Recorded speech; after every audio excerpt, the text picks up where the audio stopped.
Welcome to the Self-Belief Podcast, the show that we shift your self-belief in, because self-belief shifting shifts everything.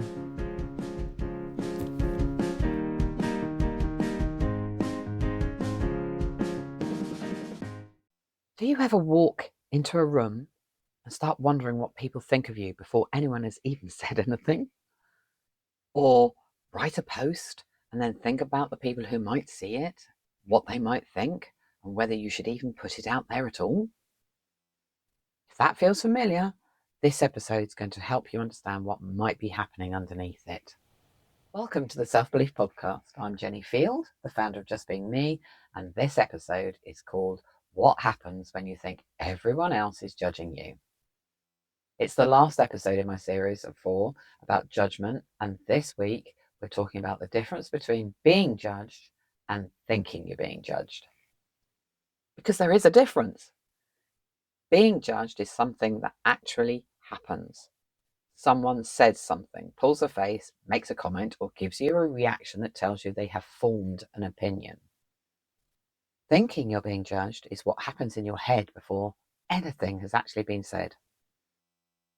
You walk into a room and wonder what people think of you. You write a post and think about who might see it. You want to say something but stop because you imagine how it might sound. You get a message back and start wondering if the tone means something. You're already thinking about what you've done wrong, what they might think of you, and whether you should have said or done something differently.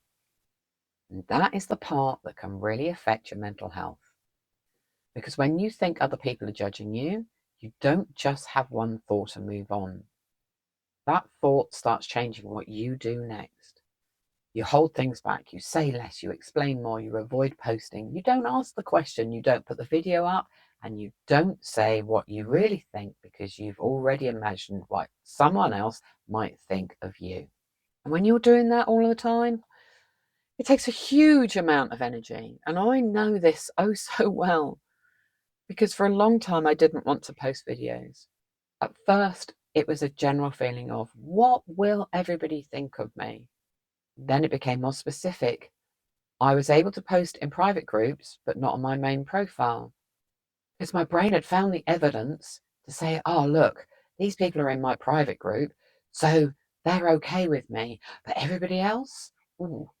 Then my brain moved on to something else. It recognized that it was about 2 particular people, because I'd heard them judge other people massively. So I had the evidence.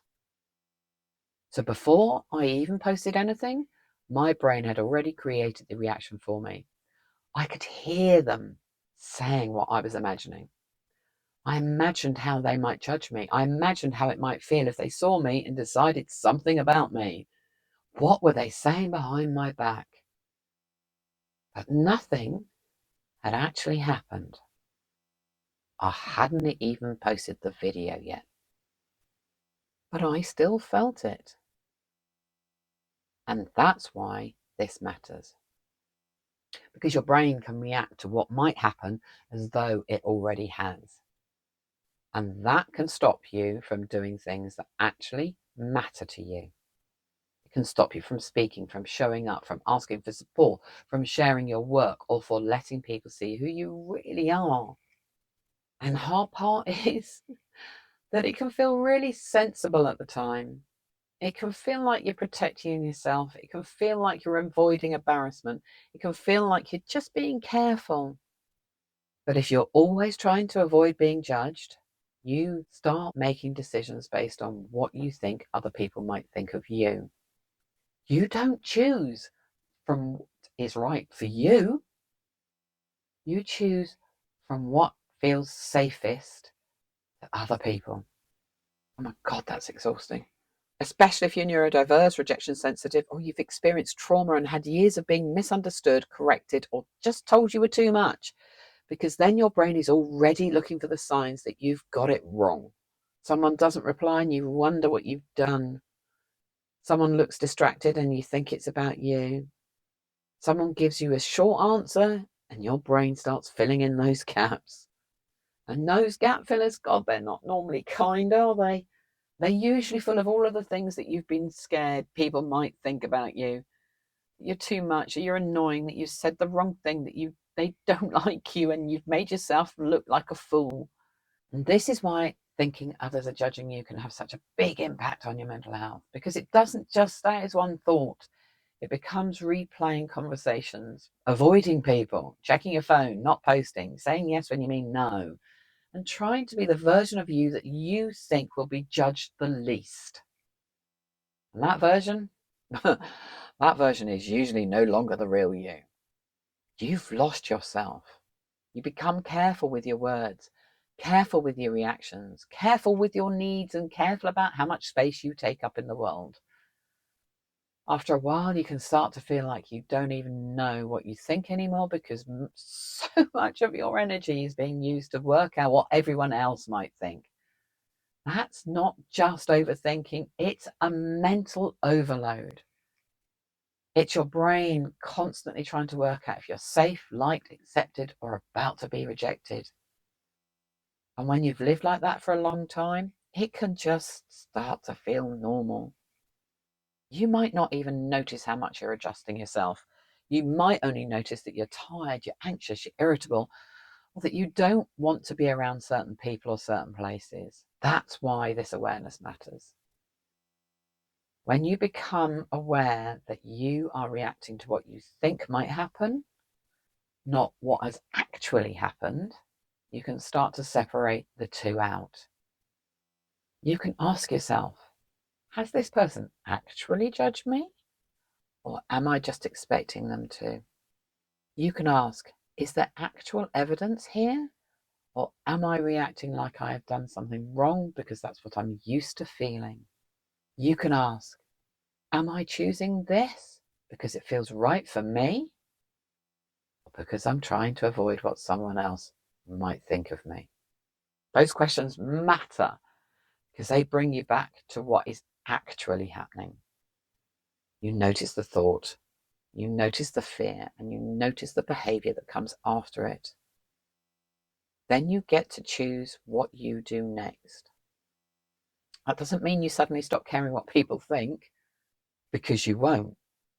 Because most people do care to some degree, because we're human and being accepted matters. But there's a difference between caring what people think and let what you imagine they think make your decisions for you. And that was the shift for me with posting videos. Because eventually I thought, I don't care what those two people think. They're not living my life. I don't care what anyone thinks. I want to do what's right for me. Oh, believe me, it didn't mean I suddenly felt fine about it. It meant I noticed what was happening and it made a different choice. I stopped letting two imagined opinions decide what I was allowed to do. And that is the bit I want you to notice for yourself. Where are you stopping yourself because you think someone might judge you? Where are you holding yourself back because of something no one has actually said? Where are you reacting as though you have already been judged when there's no actual evidence that you have? Because that judgment that you imagine can still affect you. It can still stop you and it can still make you act less like the real you. But once you see it, once you're aware, you don't have to automatically obey it. You can pause and ask, what is actually happening now? You can look for the evidence. You can choose whether this is a real risk or an old feeling. And sometimes there will be actual evidence. Sometimes someone has said something, done something, or behaved in a way that shows you they aren't someone you feel comfortable around. But that is different from an imagining judgment where there's no evidence. And that is where choice begins. Not because the fear disappears, but because you're no longer letting the fear make every decision for you. If this has resonated with you, just notice where imagined judgment shows up for you.